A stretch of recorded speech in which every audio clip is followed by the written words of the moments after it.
안녕하세요. 신화청조 라디오입니다. 네, 안녕하세요. 제이입니다. 제이씨가 돌아왔습니다, 여러분.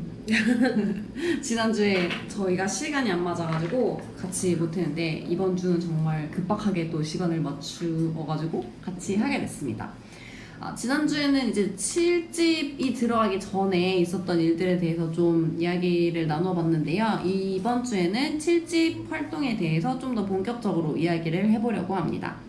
네, 7집이 워낙 할 내용도 많고 얘기할 것도 많기 때문에 7집만 따로 뽑아서 말씀을 드리게 됐고요. 일단 내용이 되게 긴 만큼 여러 가지 종류로 말씀드리도록 하겠습니다. 네, 그럼 여러분들이 찾아보셔야 되는 방송도 많을 것 같아요. 지난번에 저희가 넣으려고 했던 방송들이 저작권 문제로 약간 올라가지 못하는 경우도 있었기 때문에 그런 부분을 좀 양해해 주시면 좋을 것 같습니다. 그리고 7집은 뭐 저희가 이렇게 영상을 틀어드린다고 하더라도 워낙 종류가 많아서 하나씩 찾아보시는 건 좋을 것 같아요. 네, 그 처음부터 끝까지 봐도 처음부터 끝까지 재밌는 방송도 굉장히 많기 때문에 부디 꼭 검색을 해서 봐주셨으면 좋겠습니다. 네. 그럼 시작을 해볼게요. 네. 아이돌은 팬들의 사랑을 먹고 사는 존재입니다. 아이돌은 팬들의 사랑을 받고 그들에게 다가가야 되는 존재입니다. 그래서 신화는 먼저 개인 활동을 이제 시작하게 되는데요. 구덴터에 들어가서 지니 오빠랑 앤디 오빠는 각종 예능 프로그램과 시트콤에서 활약을 하게 되고, 에릭 오빠는 어느 정도 연기자로서 기본을 다지기 시작합니다. 동환 오빠도 마찬가지고요. 그리고 각자 이제 개인 활동을 하게 됐을 때 민호 오빠랑 혜성 오빠는 또 여전히 가수로서 이제 활동을 시작하게 되고요. 거기에서 이제 각자 어느 정도 성과를 이제 거두게 되죠. 그 다음에 7집이 시작되기 전에 또 신화는 신화로서 이제 발표를 하게 되는 곡이 있는데 바로 2003년 겨울 앨범으로 나왔었던 영건즈라는 곡입니다. 영건즈라는 곡, 그리고 이어서 How Do I Say라는 스페셜 앨범을 발행을 하게 되는데요. 그 앨범으로서 약간 어떤 그 독립된 신화로서의 음악 스타일을 좀 발견했다고 할 수 있을 것 같아요. 제이씨는 어떻게 생각하시나요? 일단 영건즈 노래 자체가 너무 좋았고, 그게 단일 이렇게 뭐 싱글 앨범으로 나온 게 아니잖아요. 굉장히 내용도 많았고, 또 영건즈뿐만 아니라 이렇게 토크 하는 것도 녹음해서 올렸고, 맞아요. 재밌었어요. 정말 신화에서 그런 그 쌤에 갇혀 있는 그런 분위기가 아니라 그 자유로운 분위기가 많이 있었고, 그리고 거기서도 명곡이 되게 많잖아요. 뭐 얘기하는 것도 있지만 또 이제 메가패스를 패러디했던 그 노래도 있었고, 맞아요. 또 그 당시에는 그거 발표됐을 때 혜석 오빠 그 랩 부분 따가지고 벨소리 하는 분들이 많았어요. 네, 그걸 하는 사람도 내가 많았고. 패했어 막 이러는 거. 네, 아직까지도 계속 회자되고 있잖아요. 맞아요. 네. 앤디가 아파하네 막 이러는 굉장히 귀여운 혜성 오빠의 랩하는 모습을. 네, 대치동 이런 얘기도 있어요. 나오고. 맞아요. 이제 그런 부분들을 볼 수 있는 되게 뭐랄까요, 마치 예능을 보는 것 같은 앨범이기도 했던 것 같아요. 가끔씩 들으면 되게 재밌어요. 떠드는 거, 이렇게 6명이서 이렇게 떠드는 거 보면은 너무 웃기고, 옛날 얘기하고 막 이러면은 지금 맞아요. 저희가 옛날 얘기 하는 것처럼 그것도 약간 라디오식으로 진행하잖아요. 맞아요. 네, 맞아요. 그래서 그것도 좀 많이 비슷한 점이 있지 않나 생각을 하고 있어요. 노래 자체도 저는 되게 좋았던 것 같거든요. 그 아무래도 스페셜 앨범이다 보니까 팬들이 아닌 분들은 잘 모르고 이제 노래를 안 들어보는 경우가 많은데, 전 그게 아까울 정도로 굉장히 좋아하는 곡이었어요. 그러고 이제 구덴터로 오면서 그 신화가 어느 정도 이제 팬들에게 다가가야겠다는 생각을 했던 것 같아요. 그래서 그때 파란이라는 그 사이트에 블로그를 만들었었거든요. 네, 파란 블로그. 지금은 파란 블로그가 없어진 걸로 알고 있는데. 네, 파란 블로그 검색하면 신화 사진 나오는 거 아세요? 아, 진짜요? 네. 그 연관 검색어에 있나 보네요. 그러니까 파란 블로그 치면 이미지에 보면은 다 이렇게 오빠들 사진 되게 많아요. 셀카 사진 이런 거. 그렇구나. 그래서 그 보면은 오빠들이 셀카를 찍어서 올리기도 하고, 그 팬들에게 보내는 편지 같은 거를 그 블로그를 통해서 쓰기도 하고, 여러 가지 이야기를 그 팬들과 나누기 위해서 만들었던 블로그였던 걸로 알고 있어요. 지금 이제 공카의 프롬 신화 같은 그런 역할을 했다고 보면 되겠죠? 그쵸. 그 당시에는 뭐 사서함, 뭐 1호의 사서함이나 이런 거만 있었고, 지금처럼 이렇게 뭐 SNS가 활발하게 활동하거나 뭐 페이스북 이런 게 또 없잖아요. 그러다 그쵸, 보니까 그쵸. 그걸로 이제 다 접할 수 있고, 사진도 볼 수 있고, 또 이제 글 같은 것도 오빠들이 글 남겨주시면 또 글 밑에 또 멤버들 또 댓글을 달아요. 맞아요. 그런 것도 보는 재미가 쏠쏠하게 있었기 때문에 그렇게 좀 획기적이었어요. 그 당시에는. 그 당시에 오빠들의 일상을 엿보는 것 같은 그런. 그쵸. 이게 이제 느낌이었죠. 음성만 듣다가 맞아요. 사진과 글을 같이 보니까 보니까 뭔가 목소리로 들을 때보다 굉장히 귀여운 것 같은 그런 텍스트들도 많이 있었고. 그리고 보통 대기실 셀카가 많아서 우리가 볼 수 없는 내용들을 많이 보고 대기실 이렇게 생겼구나 이렇게 뭐 맞아요. 어림잡아 대기실에서- 짐작했던 맞아요, 그런 맞아요. 게 이제 볼 수 있었고 오빠들은 대기실에서 어떤 옷을 입고 있는구나. 그쵸. 대기실에서 어떤 포즈를 하고 앉아 있는구나. 네, 저희는 화보 촬영하게 되면 A컷만 보잖아요. 근데 뭐 이런 셀카라는 거 이런 거는 B컷이나 C컷이 있을 수 있어서 그런 거 보는 것도 좀 재미가 쏠쏠했죠. 그리고 서로 친한 모습들도 많이 보여줄 수 있고. 네. 요새 좀 파란 블로그 치면 많이 나와요. 검색해보세요.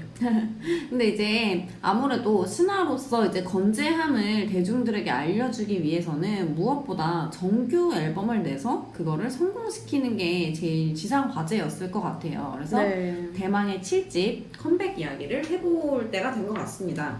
그래서 신화가 처음으로 이제 쇼케이스를 했었죠. 그리고 이제 그 다음에 음악 방송 이제 컴백을 했는데 이제 그때 보여줬던 곡들이 신나는 슈팅 스타 그리고 잔잔한 발라드였던 엔젤 그리고 무엇보다 타이틀곡으로 가장 활발하게 활동을 했던 브랜드 뉴였던 것 같아요. 그리고 열병이 있죠. 열병이 있죠. 그리고 네. 굉장히 많은 곡들을 활동을 했네요. 무대에 섰던 것만 해도 되게 많았던 것 같아요. 7집에. 네, 왜냐면 술집에서는 앨범이 정규 앨범이라서 곡이 되게 많잖아요. 10곡 이상이니까. 근데 이거를 이제 예전에도 스엠처럼 보통 한 앨범에 두세 곡씩은 항상 활동을 했었거든요. 근데 그거를 그쵸. 그대로 이어서 했고 또 이거를 위해서 오빠들이 되게 많이 준비를 했어요. 그러니까 차근차근 체계적으로 처음에 맞아요. 엔젤 선공개하고 또 그런 촬영 하는 뒷이야기 모습 같은 거 보여주고. 또 블로그에 또 올라오고 맞아요. 또 올라오고 올려주고. 네, 그래서 일단 엔젤부터 선공개를 해서 그 다음에 이제 브랜드뉴 나왔고 그 이후에 이제 열병으로 활동을 네. 또 했었고 그 아이돌은 아무래도 가수이고 퍼포먼스를 보여주는 퍼포머이기 때문에 노래가 좋고 퍼포먼스가 좋아야 된다라고 생각을 해요. 이제 그때 신화가 타이틀곡으로 얘기했던 브랜드뉴는 그때 당시에 어떤 글로벌 트렌드를 따른 곡이라고 에릭 오빠가 이야기를 한 적이 있었고 그리고 이제 역대급으로 굉장히 스케일이 큰 무대였던 것 같아요. 그때까지 댄서도 많아요. 그리고 네, 제일 맞아요. 많을걸요? 그 남자 댄서분들도 다 나오시고 여자 댄서분들도 거의 한 명씩 다 비너스처럼. 그죠, 네. 그죠. 그래서 뭐 지금의 비너스도 있고 표적도 있고 굉장히 많은 곡들이 그렇게 올라오긴 하는데 당시에는 그 정말 많은 백업 댄서 분들과 함께 무대에 올라갔고 그리고 각자 이제 멤버들이 한 명 한 명 다 자기의 장면을 보여주는 것 같은 연출을 해서 어떤 뮤지컬 넘버를 보는 것 같은 그런 영감을 불러일으켰던 것 같아요. 그 뮤직비디오 보시면 아시겠지만 찾아보면 굉장히 많이 나오잖아요. 연출도 그렇지만 이제 그 여자 댄서들이 정말 파워풀하게 춤을 추거든요. 진짜 멋있었어요. 그 당시에는 여성분들이 이렇게 파워풀하게 추는 댄서들이 거의 없었어요. 근데 이제 섹시하게 네, 추고 그러니까 들어가거나. 파워풀하게 추고 또 옷도 막 섹시하게 입고 맞아요. 그 이거 치마 이거 뭐죠? 이거 나 나플러프 거리는 거? 나플러프. 그거 굉장히 좋았고 그다음에 맞아요. 그 오빠들이 감당이 안 될 정도라고 해야 되나? 그러니까 이렇게 꺾는 거 있잖아요. 꺾는 맞아요, 것도 맞아요. 그렇고 너무 좀 파워풀하게 쳐서 또 그런 무대가 좀 그립기도 합니다. 그 댄서분들은 일부만 남아 있잖아요. 그렇죠. 근데 그 뭐라고 해야 되지? 그 여자 댄서분들이 되게 그냥 예쁘게 나와서 예쁘게 춤추고 들어가는 그런 느낌이 아니라 정말 약간 걸크러쉬. 네, 맞아요. 그 당시에 걸크러쉬. 걸크러쉬라는 단어가 없을 때였는데 정말 걸크러쉬를 일으킬 만큼 너무 저 댄서 언니들 멋있다라고 막 그랬던 기억이 나요, 친구들이. 제 아는 동생도 같이 이제 신화 팬이라서 같이 공방 다니면은 보통 이제 막 오빠 하잖아요. 근데 이제 댄서들은 다 언니 이름 뭐예요? 막 이렇게 물어보고 이런 경우 되게 많아서 맞아요. 그 언니들 되게 인기가 많았고 보통 이게 여자 댄서들은 인기가 되게 없죠. 싫어하잖아요. 맞아요. 약간 막 질투의 대상이 질투하고 되는데. 막 싫어 욕하고 이러는데 맞아. 그 당시에는 그러지 않았어요. 굉장히 좋아했었어요. 맞아요. 그 되게 멋있었고 그래서 제가 고등학교 때인데 이게 그 축제 같은 걸 하면 항상 제일 잘 나가는 애들이 그거에 대해서 커버 댄스를 추고 그 무대가 가장 그 축제에서 빛나는 무대였던 기억이 나요. 근데 저는 되게 그때 인상 깊었던 게 제가 고등학교 때 이제 춤을 좀 춘다는 애들이 항상 이제 남자 아이돌 그룹 댄스를 췄었는데 여자애들도 근데 그럴 때는 항상 그 여자애들이 남자 멤버들의 역할을 해서 춤을 추잖아요 보통. 네. 근데 제가 그 고등학교를 다닐 때는 그 브랜드뉴를 축제도 췄었는데 정말 잘 추는 여자애들이 정말 그 댄서분들처럼 꾸며가지고 네. 그게 이제 중심인 것처럼 막 춤을 추고 공연을 하고 그래서 되게 좋은 반응을 얻었던 기억이 나요. 근데 그 브랜드뉴 같은 경우는 춤출 때 여성 댄서분들이 되게 파워풀하게 추고 오빠들 되게 좀 약간 시크하게 추고 이렇게 맞아요, 리드만 맞아요. 하고 그냥 약간 끝나잖아요. 여유를 네. 보여주죠. 근데 이게 음. 커버 댄스가 약간 반대로 돼 있어요. 여자들이 힘이 없어. 그래서 맞아, 정말 맞아, 마음에 맞아. 안 들어가지고 정말 남자를 잡아먹을 정도로 파워풀하게 춰야 되는 그 옷이 엄청 나풀거려야 되는데 맞아요. 그냥 맞아요. 살랑살랑거리고 말아. 살랑살랑 거리는 게 아니라 정말 약간 내 싸대기를 때릴 정도로 마음에 정말 안 들었어요. 해야 되는. 파워가 없어. 그랬던 기억이 나네요. 그 브랜드뉴 같은 경우는 뮤직비디오를 찍는 방법이 되게 특이했던 걸로 기억하고 있어요. 항상 새로운 걸 도전을 하는 것 같아요. 맞아요. 항상. 그 뭔가 되게 사이버틱한 느낌이 살짝 나는 그 화면이었는데 카메라가 이렇게 달려 있지 않았나요? 전 처음에 그 영상을 응. 보고 굉장히 신기했어요. 이런 기술이 있는 거구나. 그래서 나중에 엠넷이나 KNTV에서 뮤직비디오 촬영 영상을 촬영하는 보여주는데 오빠가 뭘 차고 있어 몸에. 복대 같은 거에 힘들어하고 달려 있고. 막. 되게 카메라가 무겁잖아요. 근데 그게 제가 썼던 장비랑 비슷한 건지 모르겠지만 제가 그 뭐지? 대학교 다닐 때 그렇게 몸에 달고 다니는 카메라를 사봤거든요. 고프로? 고프로 말고 그냥 큰 거. 큰 거. 진짜 무거워요. 근데 고프로도 사실 작아 보이니까 그냥 요새야 좀 작고 예쁘고 가볍게 나오니까 괜찮은데 당시 오빠들이 달고 다녔던 고프로랑은 조금 다른 굉장히 아마 무거운 장비였을 거예요. 그걸 하고 춤추거나 그걸 하고 뭔가 그 표정을 연기를 계속 하고 있거나 그렇게 하기엔 굉장히 힘들었을 건데 그또 얼굴 중점으로 하다 보니까 그쵸. 되게 그것도 잘 힘들어요. 잡혀야 되고 굉장히 어렵게 찍는 것 같은데 그것도 굉장히 신나게 뭔가 재밌게 하면서 촬영 현장 분위기를 띄우는 오빠들의 모습이 약간 근데 인상이 항상 남네요. 개인 컷 찍고 들어놓고 맞아, 들어놓고. 못하겠어 힘들어서. 이러면서 하시고 근데 진짜 그때는 엄청 특이했어요. 그래서 저는 좀 자부심이 있었던 게 신화팬으로 자부심이 있었던 게 일단 4집에 의자춤이 나왔고 5집에 그쵸. 스탠딩 마이크가 나왔고 맞아요. 6집에는 정말 댄서 박자를 쪼개는 안무가들이 정말 혀를 내두를 정도로 미로팅 나오기 전까지는 되게 힘든 안무였고 이번에 또 어떤 게 나올까 생각했는데 뮤직비디오 그런 것도 있었고 또 여성 댄서분들 여성 댄서분들이 예전에는 한 명밖에 없었어요. 홍명주 댄서라고 해서 그분은 아예 거의 이렇게 남자 옷을 입고 춤췄었는데 이제는 여자 옷을 입고 춤을 추는 거다 보니까 되게 뭐랄까 좀 여성 걸크러쉬? 댄서분들을 약간 거의 메인으로 내세우다시피 하면서 존재감을 잃지 않는 그런 식으로 했던 게 또 새로운 거를 해서 또 되게 좋은 반응을 얻었던 거죠. 그리고 오빠들이 의도한 건지는 모르겠는데 여성 댄서를 그렇게 파워풀하게 하다 보니까 그 이후에 나왔던 여성 댄서 분들에 대한 이런 거부감이 없어요. 진짜 그런 게 있어요. 왜냐면은 있었던 것 같아요. 다른 그룹들은 굉장히 싫어하거든요. 엄청 싫어하고 막 꺼져 이런 식으로 하는데 우리는 막 멋있다 언니 멋있다 이런 멋있다. 거라서 쟤는 누굴까? 쟤 되게 예쁘다 막 이러고. 예쁘다는 얘기는 없었던 거고. 그래요?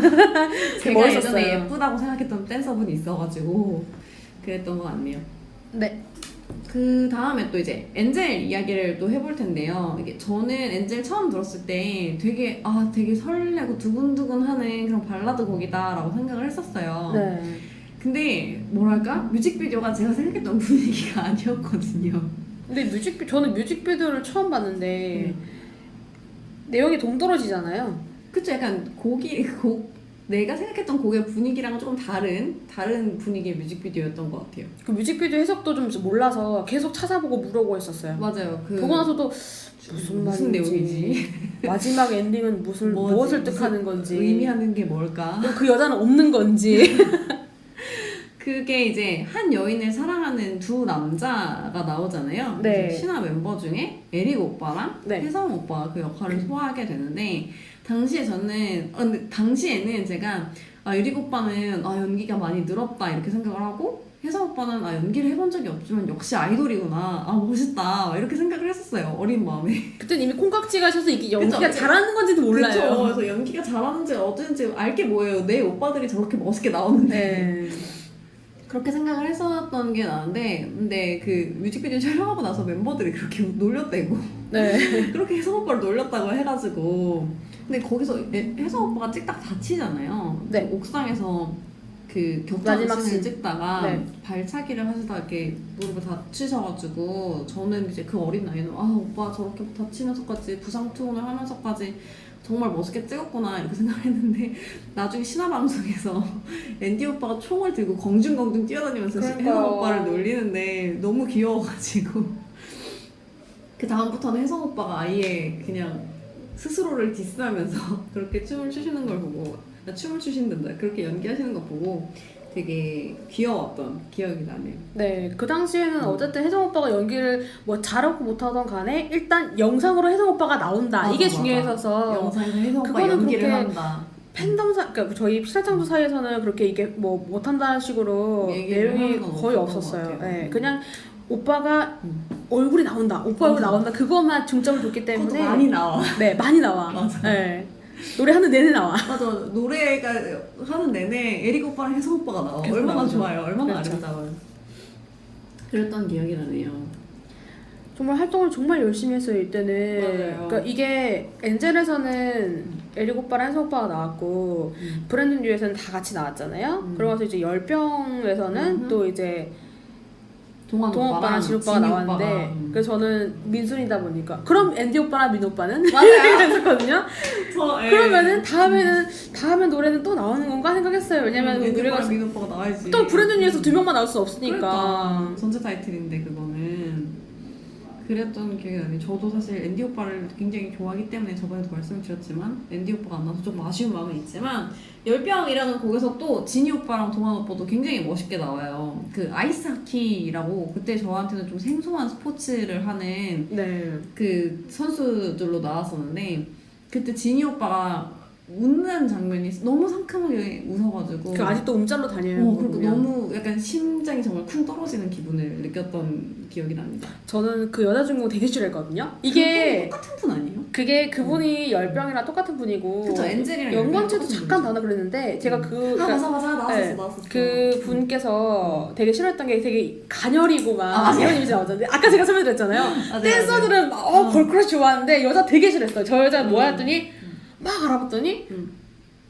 브랜터 소속이래. 같은 왜 이 여자가 브랜터 기사분이었구나. 소속이야? 왜? 이러면서 되게 싫어했거든요. 그래서 그때 그 여자분은 뭐 지금 어떻게 지내는지 잘 모르겠지만 근데 그때는 정말 저렴하셨을 수도 있고 질투를 한 몸에 받고 다녔죠. 아 그랬죠. 근데 아무래도 오빠들의 사랑을 네 분의 오빠의 사랑을 한 번에 받는 그런 역할이다 보니까 저 그때는 또 비즈니스라는 생각도 안 들고 아, 그게 그때는 현실이야 어리니까. 나한테는. 맞아. 정말 좋아하는 거야? 뭐야 이 여자 이러면서 왜 이게 계속 나와? 그래서 오빠들이 그러니까요. 좋아하는 건가? 막 이러면서 그랬었죠. 근데 지금 7집에 정말 오빠들이 공을 굉장히 들였다는 게 지금 말씀드렸던 그 세 가지 뮤직비디오만 봐도 알 수가 있어요. 이게 다 다른, 서로 다 정말 다른 내용과 컨셉으로 뮤직비디오를 촬영을 했었고 그렇죠. 이미지가 다 다르니까. 그쵸. 그래서 그러면은 그거마다의 드라마를 다 구성을 해야 되고 그거마다의 감독이라든지 뭐 촬영 장소라든지 그런 부분을 다 또 이제 섭외를 해야 된다는 거잖아요. 그러니까 오빠들이 2014년에는 정말 연초부터 2004년. 월 말 2004년 연초부터 월말까지 정말 피곤했었고 맞아요. 스케줄도 굉장히 많았고 이건 저희가 지금 잠깐 음악 얘기만 한 거잖아요. 근데 이것도 대표적인 뭐 뮤직비디오 얘기만 한 건데도 이렇게까지 내용이 있으니까 그렇죠. 그때는 정말 대단했습니다. 그쵸. 정말. 그리고 특히 이 뮤직비디오라는 게 만들어 놓고 그냥 유튜브나 SNS에 올려가지고 퍼지기만 기다리는 그런 게 아니었잖아요. 당시에는 그쵸. 무조건 방송국에 뮤직비디오를 찍으면 방송국에 많이 나가야 됐으니까 방송국에 많이 나가려면 방송국에서 활동을 엄청나게 많이 했어야 된다라는 얘기예요. 뮤직비디오를 한 번이라도 틀기 위해서는 방송 프로그램을 한 번이라도 소화를 해야 되고 그래야 됐다라는 얘기니까요. 그렇죠. 그때는 뮤직비디오 말고는 홍보할 수 있는 시스템이 시간이 그렇게 없었어요. 많지 않았었죠. 네, 그리고 이제 저는 개인적으로 공중파 뮤직비디오는 이제 그런 뭐 프로그램이 끝나야 나오니까 그쵸. 그걸 근데 끝나도 그게 완곡으로 나오는 게 아니에요. 짧게. 정말 1분? 길어야 1분? 길어야 30초? 1분, 이 정도밖에 안 나오는데 이런 케이블, 그때 뭐 MTV, KMTV, 그 다음에 엠넷 이 세 가지는 정말 틀면 항상 나왔거든요. 주구장. 네, 그러니까 이게 1시간 텀으로 계속 나오는 경우도 있었고 또 이제 막 중점 보도 같은 거 하잖아요. 맞아요. 네, 촬영 현장 같은 거라던가 이런 거 계속 할 때도 많았고 또 어떤 날은 또 한 30분 동안 신화에 대해서 계속 틀어줘요. 그 가수에 대해서. 근데 그것도 계속 챙겨보고. 특집 방송 같이. 네. 근데 특집 방송 아닌데 뮤직비디오가 연속으로 계속 나와요. 그런 게 있었어요. 뭔지 알 것 같아요. 그러니까 한 가수 특집어가지고. 코너로 신화 뮤직비디오 쭉 나오고 이런 거 있었어요. 네, 그게 되게 많았었어요. 그래서 항상 그거 챙겨보고 이거 보고 이거 보고 이거 보고 그럼 다시 다 언제 또 나오지? 이러면서 맞아요. 했었죠. 그때 막 문자로 신청하고 이런 것도 있지 않았나요? 그렇죠. 그때 200원씩 맨날 보내고 해가지고 막 신청. 아직도 하잖아요. 맞아요. 엠넷은. 그런 거 있더라고요. 네. 근데 그나마 요새는 트위터로 요새 하니까. 트위터로 하니까 돈이 근데 그때 진짜 200원 문자로 200원 나가는 건 사실 그렇게 고등학생 때라서 작은 돈이 아니었던 것 같아요. 맨날 하려면. 그리고 이제 뮤직비디오를 틀기 위해서라도 이제 뭐 프로그램을 나갔어야 된다고 이제 말씀을 드렸는데 네. 뮤직비디오 외에도 대중에게 신화라는 그룹의 존재를 알리기 좋은 매체가 바로 TV 방송이었어요. 그리고 공중파. 네, 특히 그 중에서도 공중파 예능 프로그램.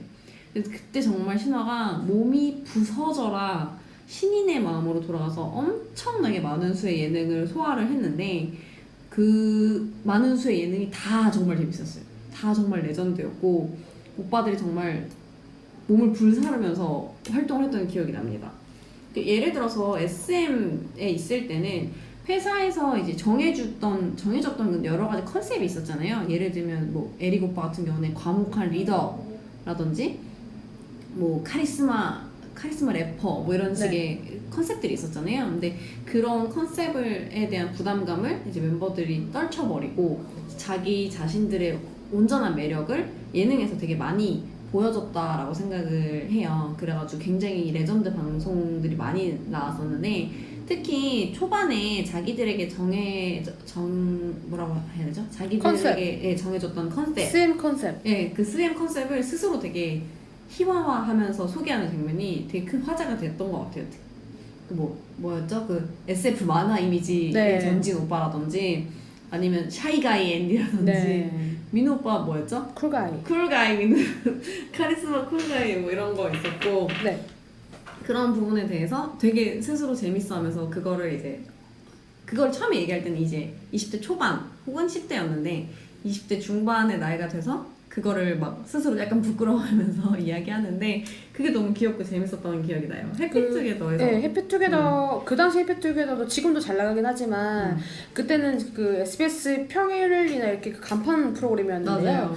그때는 이렇게 가수가 한 팀이 다 나오기 어렵고 그 당시 영상 같은 거 찾아보시면 아시겠지만 레노라는 맞아. 배우도 조금씩 나오고 다 나눠서 나오거든요. 맞아요. 한 두세 명? 네, 그러니까 한 그룹이 통째로 나와서 하는 저는 없었어요. 맞아요. 그 쪼개가지고 멤버 중에 몇 네. 명만 나오고 그랬었는데 그쵸. 6명이 다 나와가지고 그때 쟁반 노래방에서 쟁반을 8개를 준비를 하고 세트가 좁아갖고 막 뒤에 오빠들이 서서 의자로 앉았죠. 의자로 앉고 막 앉고. 이랬었어요. 그쵸? 그 둘러앉아도 다 이렇게 원래 안 만나려고 앉아서 하는데 좌식으로 앉아서 하는데 음. 의자 이렇게 깔아가지고 하고. 맞아요. 근데 또 이게 저는 그 쟁반 노래방이 오빠들이 잘해서 그런 거기보다는 일단 그때 MC가 그때 유재석 MC가 굉장히 잘 띄웠어요. 이게 맞아요. 게스트 정말 잘 띄우거든요.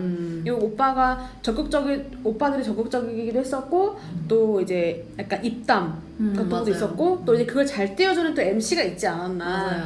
예, 왜냐면은 이거 말고도 이후에 뭐 무한도전이라던가 이런 것도 나왔을 때도 굉장히 잘 띄워줬었거든요. 맞아요. 푸시를 잘해줘야 돼요. 맞아요. 그때 MC가 유재석 씨하고 김재동 씨였죠. 네. 근데 이제 또 되게 신화 멤버들이랑 약간 인연이 깊은 분들이고 약간 친해가지고 그때 그 분위기가 되게 좋았던 것 같아요. 근데 오빠들은 일단 뭐 사람을 가리지 않고 다 골고루 잘 지내니까 맞아요. 이게 좀 적이 없으니까 다 서포트 해주고 또 이제 이게 되게 중요한 시기잖아요. 그쵸. 그러니까 본인들도 다 적극적으로 어필했었던 거고 맞아요. 이게 다 이렇게 다 화합이 잘 됐던 것 같아요. 맞아요. 그리고 특히 이제 어떤 예능에 나가도 우리는 신화입니다. 이 구호를 정말 많이 외쳤어요. 그래가지고 이렇게 자기 어필을 하는 게 바로 아이돌이다. 아이돌의 본분이다. 라는 식으로 자기들의 정체성을 되게 강화했던 것 같아요. 특히 저는 야심만만이 그때 그 무슨 가을 특집인가 그랬는데 근데 그것도 신화 특집이에요. 신화만 네, 나왔잖아요. 가을 네. 특집인데 그 중에 두 회가 다 신화만 나왔었어요. 그쵸? 그러니까. 1부, 2부가 다 신화만 나왔는데 그때 제가 1부, 2부가 방청을 진짜 웃겼어요. 방청을 내가 가려고 얼마나 길을 썼는데 못 갔어요. 아이고. 미성에 따라서 못 갔어요. 아 진짜? 네, 못 아 갔어요. 맞아. 야심만만 약간 늦은 시간에 했었어요. 그쵸? 10시인가 11시인가. 근데 방청 신청은 성인만 되고 방청하는 팀이 따로 있어서 그렇구나. 그거를 어떻게 막 노력해서 어떻게 갈 수는 있는데 그때 저는 미성년자라서 못 갔었어요. 어려웠었구나. 네, 그러니까 오빠들이 이게 방송에서 말하는 것보다 비방송용이 정말 웃기잖아요. 아 맞아요. 네, 그러니까 그런 거를 못 보니까 되게 아쉬웠어요. 근데 그게 그때 소문이 되게 많았던 게 방송도 정말 웃겼거든요. 막 곰새말이 부르고 네. 막 혜성 오빠, 앤디 오빠랑 진이 오빠 막 따라하고 진짜 웃긴데 비방용은 막 수위가 높은데 그렇죠. 근데 진짜 그게 엄청나게 웃겼다라고. 그 당시에는 근데 그 내용도 그러니까 수위도 그렇지만 굉장히 웃긴 내용 많았어요. 방송용도 엄청 웃긴 게 많았고 그리고 이제 그때도 이제 MC가 잘 띄워주지 않았나 생각을 합니다. MC가 그때 박수홍 씨하고 강호동 씨. 강호동 씨하고 네. 그때 그리고 약간 이수영 씨가 여자 게스트로 이수영 씨랑 조정민 씨가 나왔는데 그때 그 두 분 그때도 빠지지 않았어요? 네 있었어요. 있었어요? 그 두 분 있었어요. 네. 그 두 분이 있었는데 아 왜 그거 있잖아요. 에릭 오빠가 네. 기절한다고 하는 거 기억 안 나요? 그 조정민 욕조에서? 네, 아니 욕조가 아니라 조정민 씨가 그러니까 어떤 자기 마음에 드는 이성을 차지하고 싶을 때 어떤 네. 행동을 하느냐 이렇게 얘기를 할 때 그 여기서 위로 쓰러진 거? 눈길을 끌기 위해서 아. 쓰러지겠다 이렇게 얘기를 막 이러는데 갑자기 밥 먹었어요? 하고 픽 쓰러지는데 맞아요. 그거 보고 정말 저 너무 빵 터져요. 배가 아팠던 기억이 나요. 그러니까 야심만만도 SBS고 그때도 정말 핫한 프로그램이었고 맞아요. 제일 잘 나가는 쟁반 노래방, 프로그램. 야심만만 뭐 이거 말고도 뭐 잘 알고 있는 엑스맨. 엑스맨은 진짜 항상 나갔고 전원 나왔을 때도 있었고 독일까지 갔잖아요 옛날에는. 그거가 8집이었죠. 네, 그러니까 8집 때. 오빠들이 진짜 열심히 했어요. 너무 열심히 했어요 진짜. 맞아요. 그때 정말 그래서 너무 다양한 그 예능 프로그램이랑 그리고 인터뷰 때 그 정신산만한 매력을 네 너무 많이 보여주는 바람에 바람에라고 얘기하면 좀 웃기지만 정말 다양한 시청자들을 사로잡았던 것 같아요. 그러니까 이게 그 미친 인터뷰라는 게 이게 케이블일 거잖아요. 맞아요. 그러니까 이게 공중파에서는 약간 그래도 좀 괜찮은 이미지를 보여주다가 맞아요. 케이블에서는 이제 자중하다. 본 모습이 나오는 거지. 막 욕하고 그때 미친 인터뷰에서는 소리 민오빠 지르고. 솔로 데뷔했을 때 데뷔해서 그 이후잖아요. 맞아요. 그래서 막 이제 막 M을 보호하라 막 이래가지고 막 난리치고 막 가방 메고 막. 손 따라하고 민호가 네, 맞아요. 손 모양 따라하고 그래가지고 이런 식으로 다양한 시청자들을 사로잡습니다. 그래서 신화라는 그룹의 인지도 자체도 굉장히 많이 올라갔고요. 또 정성 들여서 활동곡을 준비를 해서 또 무대에서 너무너무 멋있었잖아요. 그래서 무대에서도 웃긴 사람들이 아니었단 말이죠. 신화라는 그룹이. 그래서 그리고 지금 네네. 이 예능이 쟁반 노래방이 KBS고 야심만만이 SBS면 MBC도 나가죠. MBC? MBC는 지금의 우리 동네 예체능이 있다면 그때는 그 당시에는 대단한 도전이 대단한 있어서 도전이 있었죠. 그때 막 탁구 치고 막 맞아요, 탁구 탁구 그거 치고. 레전드였어요. 탁구 그 대각선 끝에 카드 같은 거 세워놓고 종이컵인가? 종이컵 같은 거 세워놓고 맞추는 거. 탁 치고. 그 오빠들 그렇게 왜 이렇게 검 같은 거 검술 같은 거 해가지고 막 그것도 있고 도복도 있고 씨름 유도인가 해가지고 엎어치기 몇 번 하고 다 했던 것 같아요 진짜 그때. 맞아요. 그때가 그것도 일밤에 선 거라서 맞아요.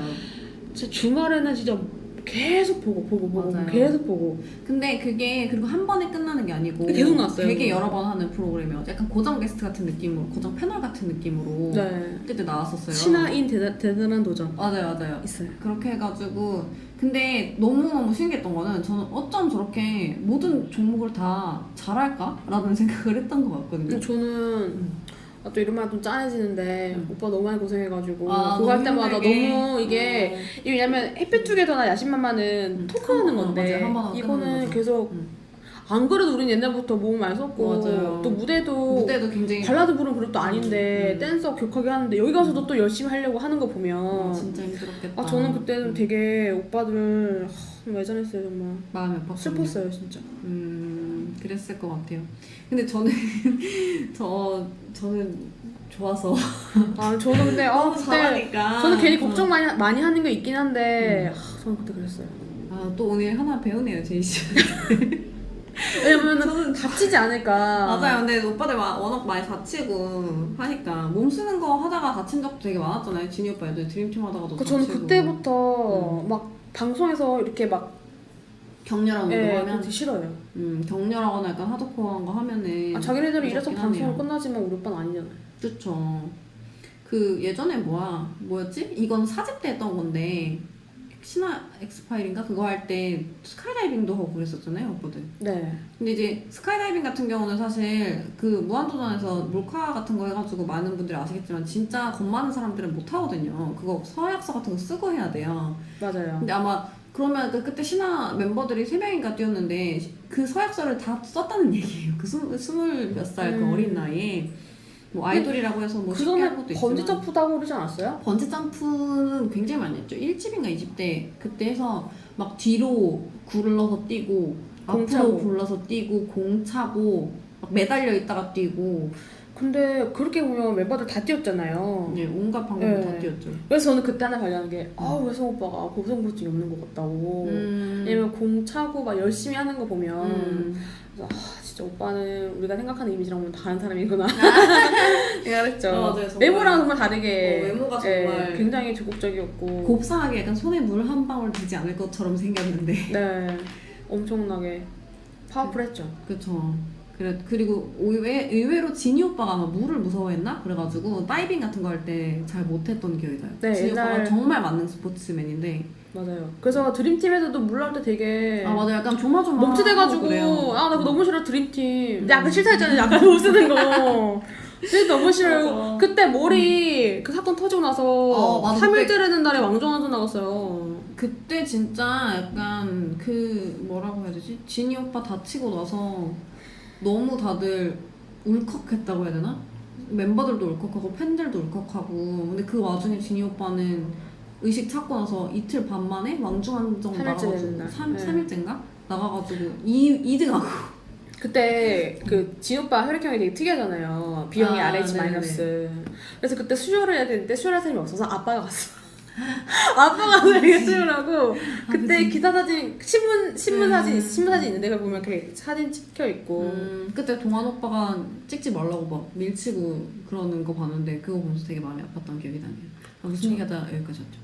대단한 도전 얘기하다. 대단한 도전.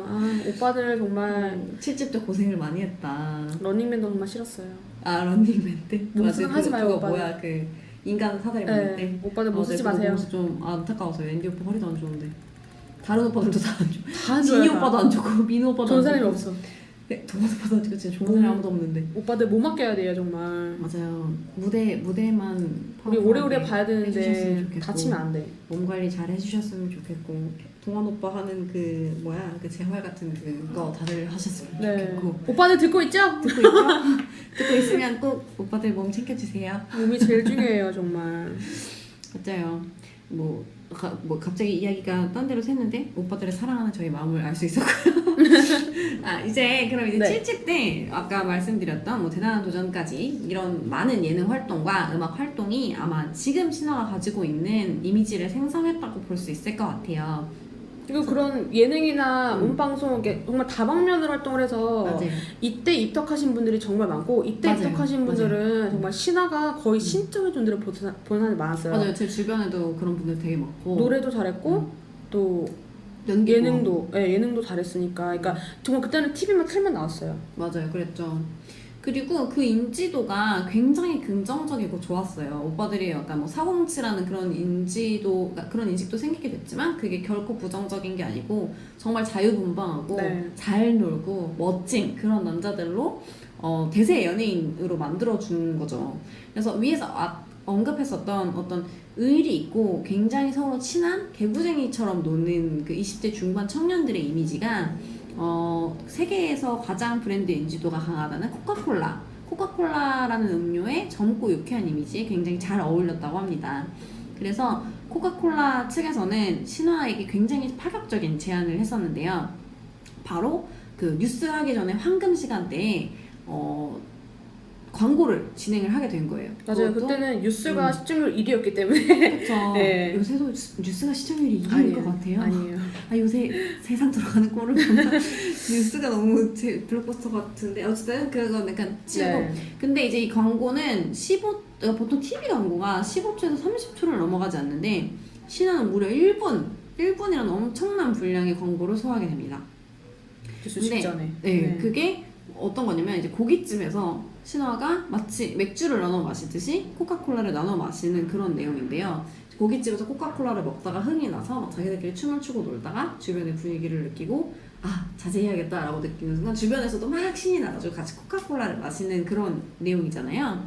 근데 이게 반응이 정말 좋았다고 해요. 그래서 코카콜라 측에서는 해외, 그러니까 중국이었나? 그 어디에서도 이제 같은 컨셉으로 이걸 차용을 해야겠다라고 해서 공식적으로 그 컨셉을 사가지고 해외에서 가장 잘 나가는 탑스타들로 그 연출을 바꿔가지고 연출이 되기도 했었습니다. 네, 원래 코카콜라는 이렇게 아무나 할 수 있는 모델로 방법 안 아니에요. 쓰거든요. 무한도전 그럼요. 멤버들 쓰는 거 보면 그 당시에 정말 잘 나가고 대세인 사람만 쓰는 거라서 그래서 그쵸. 뭐 엄청나게 뭐 이미지를 낮게 보거나 그런 분들이 아니기 때문에 코카콜라 광고 같은 경우는 정말 알아줬었죠. 그리고 그 이후에도 네. 그 코카콜라의 마케팅을 담당하시는 분이, 그러니까 신화를 캐스팅을 하셨던 분이 네. 굉장히 높은 분이었겠죠. TV 캐스팅을 하실 정도면 이제 그분이 이제 이야기를 하셨던 게 당시에 신화는 정말 너무너무 이미지가 좋고 유쾌하고 어떤 의리 있다라는 그 긍정적인 이미지가 너무 많았어가지고 이제 그런 그룹을 찾기가 너무 힘들었다고 그런 이야기를 나중에 SNS였나? 어딘가에 올리셨던 그 기록이 있습니다. 꽃미남 화초 선생처럼 그런 이미지가 아니어서 그렇죠. 친근한 이미지가 맞아요. 있기 때문에 그렇게 친근하면서도 멋있기가 사실 쉽지가 않아요. 맞아요. 아재 뭐 이런 게 아니고 정말 그러기가 쉽지 않죠. 그래서 그리고 특히나 무엇보다 이런 대세의 분위기는 그 당시에 여러 명의 가수, 여러 팀의 가수가 등장하는 콘서트에서 아마 그 열기를 느낄 수 있었을 거예요. 네. 이게 이제 그 전까지는 이제 드림 콘서트가 그런 존재였다면 그때 당대 가장 잘 나가는 가수들이 대부분 등장했던 그 콘서트가 있었죠. 네, 드림 콘서트. 그렇죠. 그래서 거기에서 그 F 콘서트라고 했었나요? 그러니까 이게 매 시즌마다 이름이 이름이 좀 바뀌어요. 바뀌죠. 네, 그래서 그때 2004년에서는 드림 콘서트가 잠시 F 콘서트라고 해서 바뀌어서 이제 그때 명칭을 썼고 그 당시에 콘서트에서는 정말 신화가 절정을 찍었던 그 시즌이었어요. 그 MC 자체가 동원 오빠라고 그러지 않았나요? 잠깐 네. 진행을 보고 그 동원 오빠랑 김태희 배우 장난 아니죠? 그러네요. 장난 아니죠? 저는 사실 그 콘서트를 가본 적은 없는데 지금 확 오네요. 예, 그러니까 그 당시에는 정말 최고네요. 인기 탑. 많은, 네. 완전 탑. 예, 이렇게 했었고 그리고 그때는 저희가 항상 제가 이거 99년도부터 드림콘을 다니면서 우리가 언제 3층에 올라가서 3층을 다 점령을 할 것인가. 그쵸. 이제 삼층- 그 해에 콘서트를 네. 점령하는 팬덤이 누구인가. 3층을 올라갈 수 있어요. 올라갈 수 있지만 그거를 과반 이상 점령을 해야 돼. 맞아요. 그래서- 그래야 간지가 예, 나죠. 그리고 이게 그 오빠들이 바라보는 앞도, 그러니까 우리 왜 체조용이랑 치면 9구역존. 그쵸. 그러니까 그 VIP 존이 쭉. 거기가 메인이거든요. 그러니까 거기 3층에서 그쪽, 그러니까 그 우리 VIP 6구역부터 12구역 치는 그쪽 존을 차지를 하고 거기서 응원을 이렇게 선두를 해야 되는데 그러니까 리드를 하는 거죠. 네, 전체 그쵸. 분위기를. 거기를 해야 되는데 거기가 항상 우리가 항상 그 99년도부터 조금씩 올라가긴 했지만 그거를 과반 이상 차지 못했거든요. 그랬었죠. 매해년 조금씩 커지긴 했지만 그래서 점점 계란 후라이 분들이 아래쪽이나 옆으로 이렇게 좀 사이드 구역 배치가 되면서 그건 저희가 정하는 게 아니거든요. 배치 그쵸. 구역은. 그래서 이제 그때 점점 저희 팬덤이 많아지고 이 주황색이 3층으로 올라가서 그 VIP 존을 점령하는 순간 끝났다. 네, 그리고 거기가 핵심존이거든요. 핵심존이고 그 당시에 그 쌤에서 나왔던 동방신기 분들도 나왔었는데 그때 이제 최초로 나왔었잖아요. 그쵸. 빨간색. 그래서 빨간색이랑 우리 주황색이랑 이렇게 있었는데 우리는 그 황금존을 차지했기 때문에 그 시절에는 가장 많은 팬이 왔었고 또 그게 공교롭게도 그 그러니까 방송이 됐었어요. 맞아요. 녹화 중계가 방송, 네, 됐었죠. 중계가 아니라 나중에 나중에 네, 녹화를 SBS 해서 밤에 나중에 나왔어. 틀어졌었구나. 밤에 나왔는데 네네. 그때 정말 그때 거기 딱 앉는 느낌이 감동이었겠네요. 그 VIP 전에가 그 약간 그 9, 8, 9역전에 앉았었거든요. 근데 거기 음. 자석에 앉아서 이렇게 딱 이렇게 보고 있으면 앞에 무대가 있고 양쪽으로 이렇게 팬들이 쫙 보여요. 주황색 2층에 이렇게 무지개가 보이고 우리 팬들 탁 나르고 저기 건너편에 이제 빨간색이 있고 근데 그 당시 동방신기는 인기가 많아서 그쵸. 신인임에도 불구하고 위층에 앉았었어요. 팬들이 음. 많으니까. 그래서 이렇게 다들 보면 내가 그때 와서 우리 저희가 지방이니까 와서 대기를 하잖아요. 딱 이렇게 앉아서 이렇게 현수막 파마다 현수막 다 알고 이렇게 있으면 이렇게 딱 보고 있으면 드디어 왔다. 드디어 내가 이 존에 앉았구나.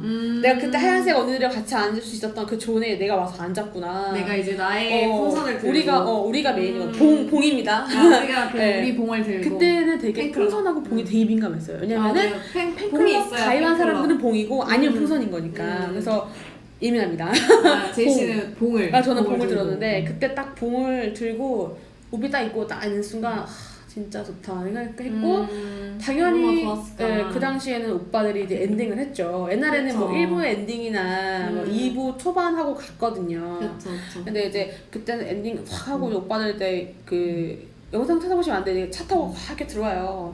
되게 웃겼었어요. 올림픽 하는 것처럼 했었는데 근데 그때는 되게 거기 앉았는데 너무 멋있는 거예요. 그리고 그 당시에 드림 콘서트에서 거의 라이브를 잘 안 했었어요. 음향도 되게 안 좋고 거기가 원래 지금이야 뭐 다들 네. 라이브 하는데 그 당시에는 당시에는 이제 립싱크해서 라이브로 립싱크를 막 바뀌던 시절이라 했고 그다음에 거기 잠시주경기장이 음악이 좋지는 않아요. 그쵸. 워낙 넓다 보니까 드림콘이 이게 어디서 투자하는 게 아니라 협회에서 나오라 무조건 나와야 되는 거거든요. 그래서 이게 그렇게 뭐 돈을 바르고 가는 게 아니고 그들도 돈 때문에 가는 게 아니고 이제 팬들 기싸움하러 가는 거예요. 그러니까 나의 팬들 기살려주기 위해서 기다려주기 그 팬들도 이제 우리가 이기러 가는 거야 다 이런 식으로 팬들 싸움하러 가는 거고 지금도 마찬가지겠지만 이제 그렇게 하는데 오빠는 라이브도 했었고 그리고 그때 너결로 라이브 한 거 아세요? 아우 너결 너결로 라이브를 했어요. 너결로 라이브를 하고 근데 오빠들이 조금 너결이 술집에서 하기 때문에 좀 흐트러지는 경우도 있잖아요. 그쵸. 혜성 오빠 흐트러지는 게 하나도 없어 진짜. 와 나 실 씹어 먹은 줄. 그래서 그런 것도 있었고 F 콘서트 때는 정말 추억도 굉장히 많고 그때 제가 F 콘서트 때도 굉장히 고등학생이었는데 행복한 기억이었겠네요. 네 당시. 그때 콘서트 끝나고 집에 왔는데 너무 기뻐서 잠도 안 오고 엔딩이 우리였고 또 내려와서 또 집에 왔는데도 정말 왜 새벽에 한 3시나 있으면 집에 오면 그리고 지금 힘들지 않아. 너무 좋고 아드레날린이 여기 머리끝까지 내일 갔다 와서 이제 물어봐요 못 가는 애들이 엔딩 누구야? 신화 신화 당당히 신화라고 얘기하고 엔딩이 되게 중요하니까 그쵸. 네, 그리고 그것도 영상으로 나오면은 볼 수 있는데 3층에 이렇게 쫙 이렇게 주황빛이 쫙 나와요. 그게 이제 지금 봐도 좋죠. 중간에 이렇게 섞인 거 없이 그냥 다 주황색이고 근데 간간히 흰색이 있어. 흰색이 뭔 줄 알아요? 몰라요. 교복. 교복 있어요. 그때 여름이었어요. 6월달. 제이씨도 교복 입고 갔어요? 저는 그때 교복 안 입었죠. 교복 안 입고? 우비 입고? 저는 우비를 입었었고 또 가서 그냥 학생팀 있는 거 싫어가지고 갈아입고. 네, 갈아입고 왔었고 그래서 이제 우비 이렇게 입고 여름이니까 덥잖아요. 근데도 그래도 우비 입어야 돼요. 근데 어떤 언니들은 입어야 되니까. 더우니까 이제 복만 한다는데 안 돼. 주황색이 다 입어야 돼. 그래서 이제 무조건 하고. 묻어야 되니까 다. 네, 그래서 그때 너무 행복했어요. 그때는 정말 가수들도 내노란 가수도 많이 나왔는데 그때는 정말 레전드 영상이에요. 그쵸. 또 이렇게 제이씨를 행복하게 했던 기억이 있어요. 제이씨뿐만 아니라 모든 신화창조를. 근데 이제 항상 활발하게 활동을 했던 오빠들인 만큼 항상 연말 시상식에서도 비중 있게 다뤄지기는 했어요. 근데 항상 뭐랄까요? 대상복이 없었던 그룹이었다고 할 수 있는데요. 항상 뭔가 최고 남자 그룹상, 뭐 인기상 이렇게 받았었는데 네티즌 인기상. 네티즌 인기상. 근데 이제 신화 멤버들도 그렇고 신화 창조도 그렇고 계속 꼭 바래왔던 하나의 소원이 있었으니 바로 그게 대상이었죠. 왜냐면 저희랑 라이벌로 여겨졌던 그런 그 가수들이 그룹이 항상 저희를 무시를 많이 했었어요. 대상을 못 탔다고. 너네는 너네끼리만 좋아하는 거지 대중중한테 인기가 없다. 음. 대중들은 너네를 모른다. 너네 히트라도 알고 있니? 너네 뭐 전주라도 팀 알아? 그렇게 항상 무시를 하고 그래서 저는 항상 오프라인으로 싸움을 많이 했죠. 너무 짜증나니까. 그쵸. 그런 식으로 네. 말하는 건 정말 너네는 맨날 그죠. 투표로 하는 것밖에 없지? 음. 요새 투표를 얼마나 1등 많이 할 수 있는데 그러니까 진오빠 4개나 먹었어.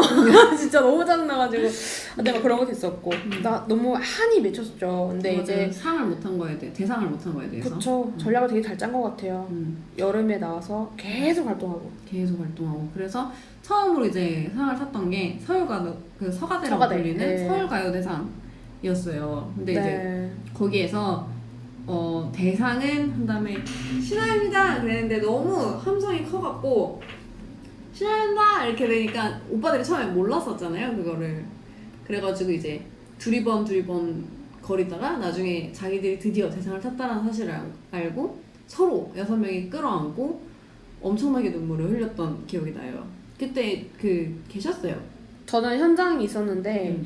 그때 안에 밖에 서가대 있지 자리가 없어서 그것도 밤샘이 해야 되더라고요. 그때는 밤샘이 있었어요, 그쵸? 네, 그래서 근데 밤샘이를 못해서 밖에서 그냥 이렇게 임시 전광판 있잖아요. 왜 우리 왜 스크린 막 쳐지는 맞아요, 것처럼 맞아요. 이렇게 왜 전광판이 밖에 아니라 보여가지고 그냥 왜 우리 왜 스크린 그거 있잖아요. 왜 그 하얀 색깔 이런 걸로 비춰준 걸 했었거든요. 굉장히 쏘는 거. 낙후한 식의 시스템이었는데 우리 그때 뭐 TV가 어딨어. 그러니까. 그런 거 봐야 되니까.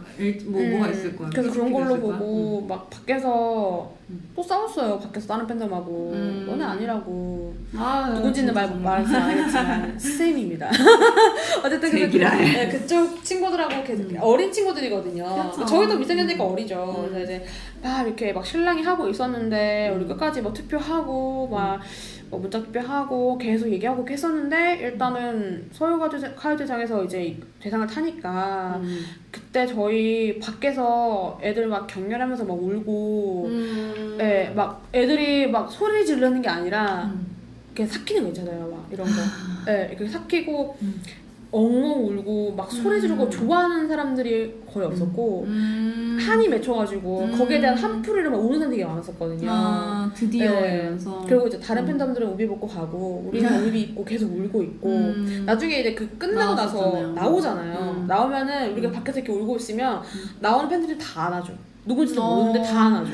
어떡해. 근데 저는 그때 친구를 잃어버려가지고 나 혼자만 울고 있어. 내 친구 들어왔는데 나 혼자만 울고 있으니까 저 안아주는 거예요. 그래서 내가 뭐 누구누구야 했는데 그 누구누구가 아니고 다른 언니라면서 그냥 안아주는 뭐 애기 밖에서 왜 떨었니? 막 이러면서 막 울고 있었고 그때는 진짜 집에 가느냐고 그랬었고 또 오빠들 나와서 또 인사도 해주셨거든요. 맞아. 그때 작은 팬미팅 열렸었다고. 네, 나도 인사해주셨는데 오빠들도 막 감사하다고 하고 뭐 이제 해냈다 이런 말도 하는데 팬들이 이렇게 환호하는 팬들은 거의 한 반 이하 정도? 근데 거의 다 울었었어요.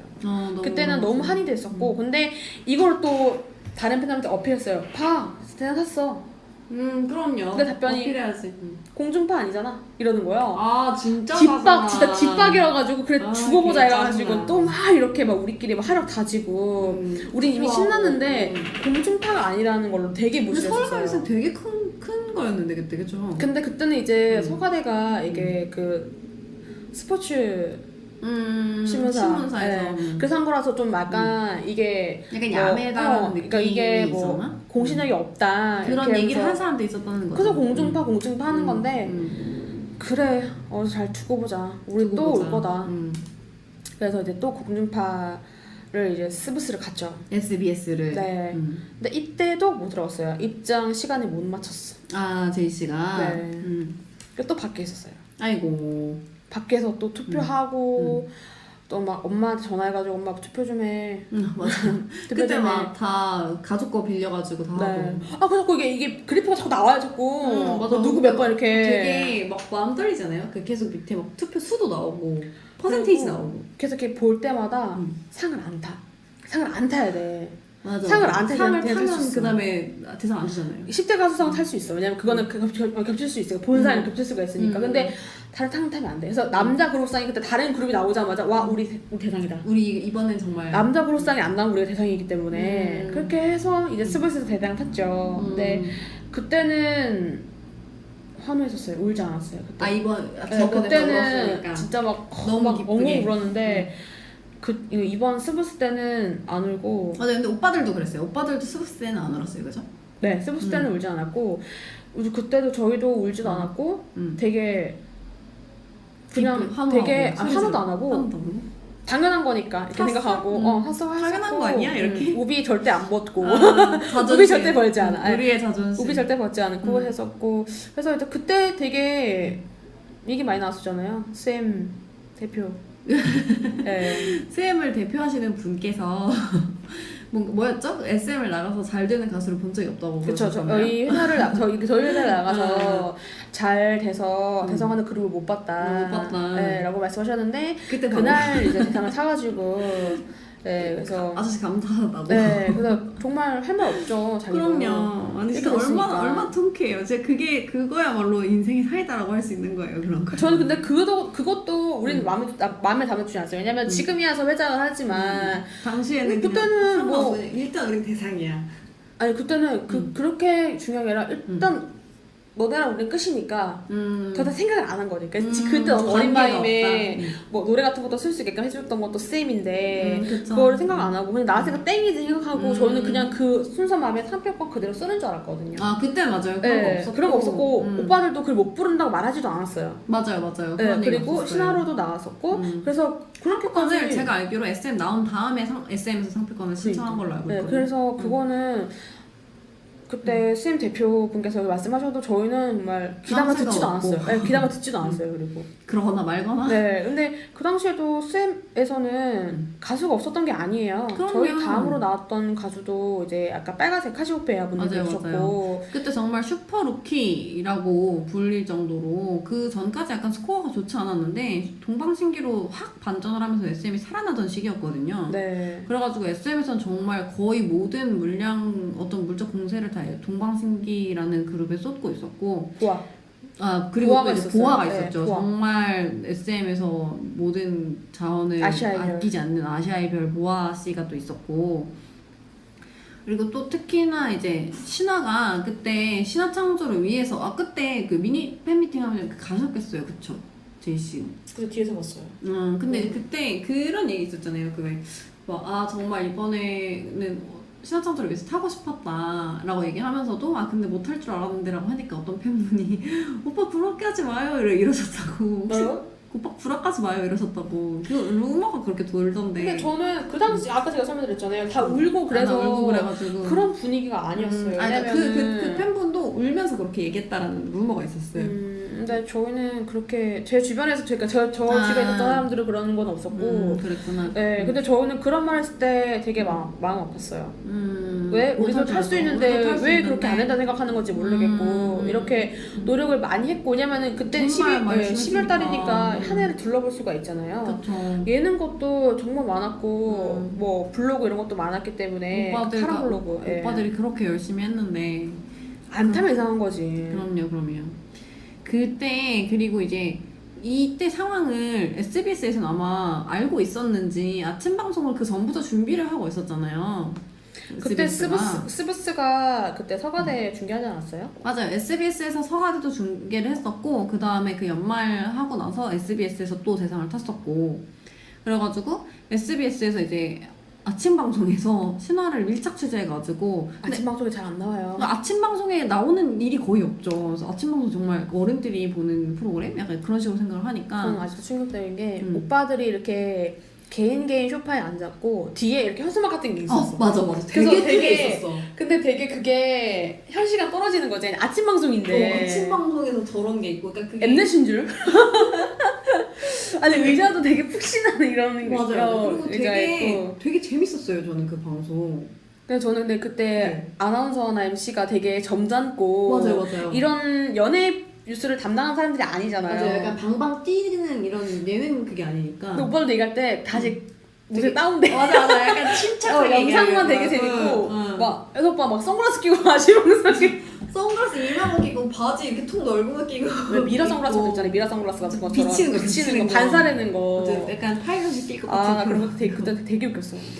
그 상황을 근데 이제 SBS에서 오빠들 6명이 나와가지고 그 토크를 하고 그 전에 그 서가대라든지 아니면 그 대상 타는 장면을 그 다큐멘터리처럼 살짝 찍어가지고 계속 보여주고 막 네. 그 끝나고 밀착 취재. 맞아요. 그 밀착 취재도 하고 콘서트 했던 거였나? 그것도 막 보여주고 그랬었던 것 같아요. 그래가지고 막 근데 술 먹고 이런 것도 나오고 거기에 네. 소주 먹고 이런 것도 나오고 근데 아이돌이 나오는 방송이라고는 약간 상상이 안 가는 그런 방송인데 이게 예능 프로그램이 아니었잖아요. 그러니까요. 정은영 아나운서가 되게 약간 정은아. 정은아 아나운서다. 되게 점잖으신 아나운서 분들이랑 이제 중견 아나운서 분들이 신화에 대해서 여러 가지를 물어보고 오빠들이 거기에 대해서 여러 가지를 답하고 저 기자회견 한 줄 알았어. 그러니까요. 너무 진지하게 얘기해가지고. 그리고 오빠들이 되게 뭔가 말을 고르는 모습이 되게 신선하게 느껴졌었어요. 거기서 레전드 정말 많이 왔어요. 그 맞아요. 오빠 대기실에서 동 오빠 이렇게 컵라면 들고 막 왔다 갔다 하는 거. 그거 그때야 그것도 거기죠. 맞아요. 그 헤어드라이 해가지고 장난치는 네, 거. 그것도 대기실 모습이라서. 대기실에 카메라 설치해주고 예전에 왜 신화방송에서 처음 콘서트 컴백하면서 했던 것처럼 대기실에 아예 그 카메라 설치해두고 네. 그 신화 밀착 취재 해가지고 했던 부분들이 다 나왔었는데 근데 오빠는 또 그런 거 좀 불편하잖아요. 아무래도 그쵸, 대기하는 그쵸. 공간이고 쉬어야 되는 공간인데. 그치 근데 되게 오빠들 그런 거 다 하는 것도 대단했던 것 같아요. 그쵸. 그리고 사실 그게 얼마나 민감한 상황에 대상을 탈지 안 탈지 모르고 SM을 나와서 처음으로 했던 시상식인데 그 시상식에 일거수일투족을 이렇게 밀착으로 따라붙는 카메라가 있었다라는 거는 근데 그럼에도 불구하고 굉장히 밝은 모습을 보여줬다는 거?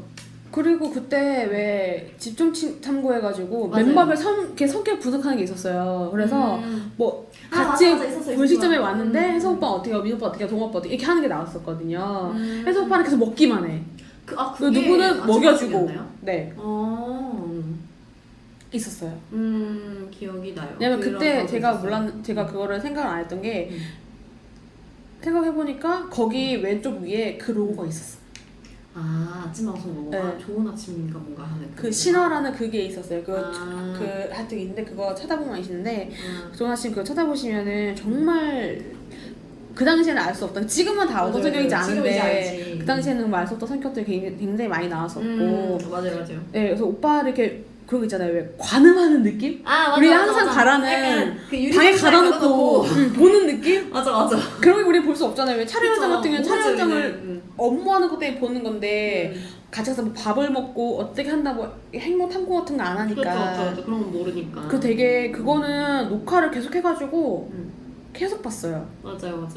그리고 이제 뭔가 대상을 탔을 때 오빠들이 뭐 기분이 어땠고 이런 부분에 대해서도 그쪽에서 이제 여쭤봐 주셔가지고 오빠들이 한 명 한 명 그거에 대해서 얘기하고 뭐 앤디 오빠 눈이 너무 부어가지고 선글라스를 안 벗었다 뭐 이런 얘기도 하고 그리고 그 이후에 소감을 들어야 확실히 알 수 있지 당장 딱 하면은 뭐 기회가 나서 말할 수가 없어. 나중에 되면 얘기 많이 나오지. 그게 좀 좋았던 것 같고요. 맞아요.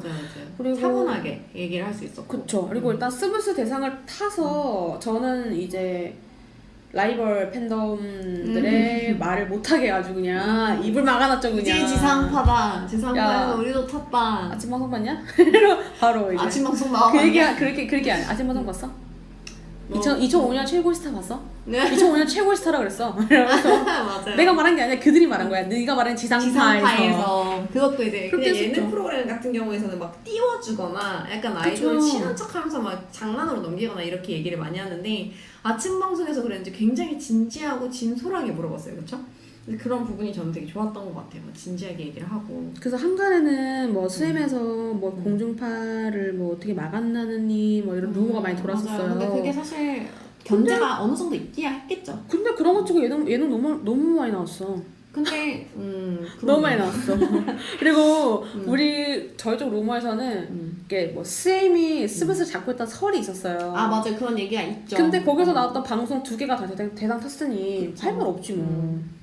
그렇죠. 그래서 막 우리는 막 스브스 사장 딸이 순창이야? 맞아. 스무 도끼를 품어내는 건가? 막 이러면서 이런 느낌이 있었는데 그럴 그래서 수 있겠다. 그때는 정말 저희가 짤막하게 말씀을 드려도 이렇게까지 시간이 모자르는데 맞아요. 지금 벌써 1시간 훌쩍 넘었네요. 네, 그래서 저희가 추천해드린 거는 일단은 꼭 보셔야 되는 거. 그렇죠. 아침 방송.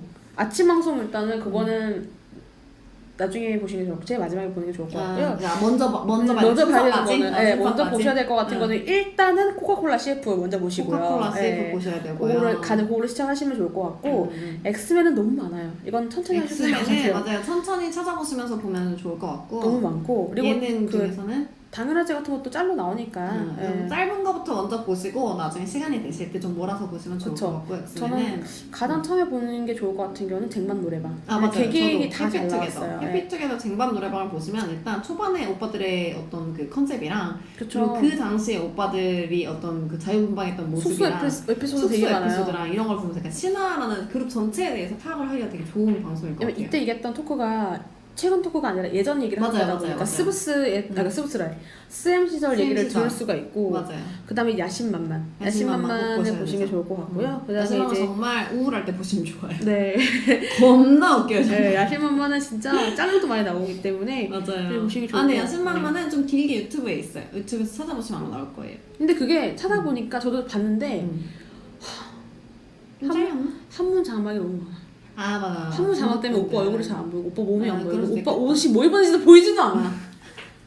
아 근데 맞아 그 전설의 바람에도 날아가지 않는 빵부작 보실 수 있어요. 야심만만을 보시면. 그런 것도 있었고 일단 야심만도 추천해드리고요. 대단한 도전. 대단한 도전은 너무 많아서 일단 초반에만 보시고 대단한 정말 도전을 내가- 나중에 시간 나실 때. 정말 내가 엑센 반을 너무 지겹다. 하게 되면 대단한 맞아 도전 맞아 보세요. 맞아. 네, 그러면 그리고 대단한 도전 보세요. 나는 오빠의 멋진 모습을 보고 싶다. 하는 그거 보시기 좋을 것 같아요. 맞아요. 네, 그때 김용만 아씨가 정말 많이 잘해줬어.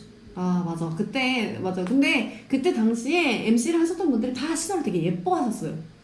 그러니까 이게 다 잘해서 그래요. 오빠들이 이렇게 막 약간 내가 안 빼고 냈는데, 잘하니까 그렇게 열심히 막 하니까. 자기가 막 그런 가수 뭐 몇 년 차 가수라고 이렇게 뭐 얼음장 놓거나 그런 것도 맞아요 없었고 맞아요. 그래서 괜찮으실 것 같고요. 일단 지금 봤을 때는 요 세 가지 그 세 가지 정말 필수적으로 보셔야 되고 마지막으로 아침 방송을 보시고. 아침 방송 마지막에 보시고 그 전에 이제 대상을 타는 장면들도 그냥 쳐서 검색해 보시면 나오고. 아니 그 아침 방송에 나와요. 아 맞아 그러네. 네, 그 나와요. 아침 방송을 보시면 두 번의 대상 타는 장면이 다 나와요. 다 나와요. 네, 다 나와서 그걸 보시면 보시면 돼요. 돼요. 네. 네. 보시면은 완벽한 마무리가 될 것 같고 7집을 한번 스밍을 돌리시고 아는 우리 아니요 오빠들. 아는 사이부터 해야지. 아 맞아요. 7집은 스밍 돌리는 건 나중에 하시고 저희 아는 사이부터. 저는 근데 스밍 돌릴 때 이렇게 대표적인 곡들은 스밍 안 해요. 왜냐면 아는 사이 그 다음에 아는 아이레벨 사이하고 애추고 슈팅스타. 아 슈팅스타도 안 해요. 저는 안 해요? 숨은 노래 있잖아요. 숨은 중독 막 이런 거 있잖아. 중독 막 이런 거랑 양반즈. 미싱유 막 이런 거 있잖아요. 미싱이 짱 미싱유랑 좋네. 이런 것만 넣어요. 진짜 나 미싱이 좋아요. 리스트 보시면 위락 음. 위락도 듣거든요. 이거는 신부심 때문에 하나 들어요. 1분만 듣고 저 돌리죠. 오도 들어요. 오랑 헤이듀드도 좋아해요. 저는 그거 아니고 아 그래요? 저는 카오스. 아 그리고 전 이 노래 좋아요. 그날이 오면. 아 신입사. 저 이거 아, 진짜 저 이거 좋아. 맨날 들어요. 저 이거 그날이 오면 듣고 전 개인적으로 텐텐클럽 로고송 되게 좋아했는데 그건 멜론에 없더라고요. 없어요. 맞아요. 네. 텐텐클럽 로고송 진짜 신나고 좋아요. 저는 아이레벨 애추고 이것도 들어요. 아일레블 레츠고 저도 진짜 좋아하는 노래예요. 네. 그리고 리진 이것도 듣고 음. 그다음에 진짜 이상한 게 저는 3집 인트로를 들어요. 근데 저는 9집 인트로를 들어요. 저는 인트로 챙겨 들어요. 저는 9집이요. 그리고 그 에릭 오빠 프리스타일 그것도 듣거든요. 저는 좀 이런 걸 들어서 중간중간에 아는 사람 쏙 넣긴 한데 맞아요. 저는 여러분 어차피 나는 잘 많이 들어주세요. 잘 나가는 건 다 들을 거니까 나머지는 내가 듣겠다. 그래서 이렇게 맞아 듣죠. 맞아. 아 근데 저는 웬만하면 7집 이후 노래로 들어요. 아 왜요? 그거 그 3집 뭐지 6집까지는 그 샘플러? 뭐야? 네 그래가지고 샘필이 나서 그런 게 아니라 그냥 다운로드 받은 걸로 듣고 왜냐면 그거는 오빠들이 안 갈걸요? 실현자한테 가는 게 돈이 얼마 없을 거예요. 그래도 소울은 그래서 듣죠. 아 그래도 듣는 노래는 너희 물론 곁에서. 있어요. 그런 노래. To My Family 끝도 없어 이러면. 아니 그래 일단 아는 사이 들으세요 여러분. 아는 사이 사이를- 열심히 들으시고 저는 노래 중간중간에 아는 사이 껴가지고 어떻게든 이게 1시간 안에 들어올 수 있게끔 아는 사이를 틀어놓으시고 저희가 말했던 영상들을 찾아서 보시면 될 것 같아요. 그리고 제가 말씀드리는 거는 음. 꼭 저희 라디오를 안 들으셔도 돼요. 스밍해주세요. 제발. 맞아. 저희 라디오 안 들으셔도 돼요. 네. 저희 라디오 안 들으셔도 되고 저희가 이렇게 스밍부터. 녹음하는 도중에도 이렇게 이어폰 꽂아가지고 스밍을 하고 있어요. 그럼요. 배터리가 40% 달았어. 저도 배터리 거의 다 달았네요. 이따 이거 가면서 재설량보다 보조 안 배터리 해가지고. 해야겠다. 네. 여튼 그럼 이제 마무리를 슬슬 해볼까요? 신화는 누구도 장수하지 못할 거라고 생각했고 기획사를 나와서 성공할 거라고도 생각하지 못했던 가수였습니다. 하지만 신화창조는 그렇게 생각하지 않았고요. 7집을 기점으로 사람들의 인식도 당연히 바뀌게 됩니다. 신화는 굉장히 장수한 아이돌이고 여전히 멋진 모습을 유지하는 팔리는 스타라고 사람들이 인식을 하게 됩니다. 그리고 이제 이때를 기점으로 굉장히 많은 아이돌이 아이돌도 팀을 오래 유지할 수 있구나, 이게 꿈 같은 일이 아니구나, 이렇게 생각을 하게 됐던 것 같아요. 그리고 그 다음부터는 신화를 이제 롤모델로 삼게 되죠. 그래서 그리고 무엇보다 저희는 오빠들이 신화를 선택하고 신화 창조를 위했다라는 부분에 대해서 굉장히 큰 자부심을 느끼게 됩니다. 이제 선공개가 된 신곡도 나왔는데 여러분도 신화에 대한 자부심 가득한, 신부심 가득한 한 주가 되셨으면 좋겠습니다. 그럼 저희는 여기에서 인사를 할까요? 저는 DJ를 맡은 에리였고요. 저는 제이였습니다. 네, 여러분 그럼 다음 시간에 또 다시 만나뵐게요. 안녕. 스밍 꼭 해주세요. 스밍 해주세요.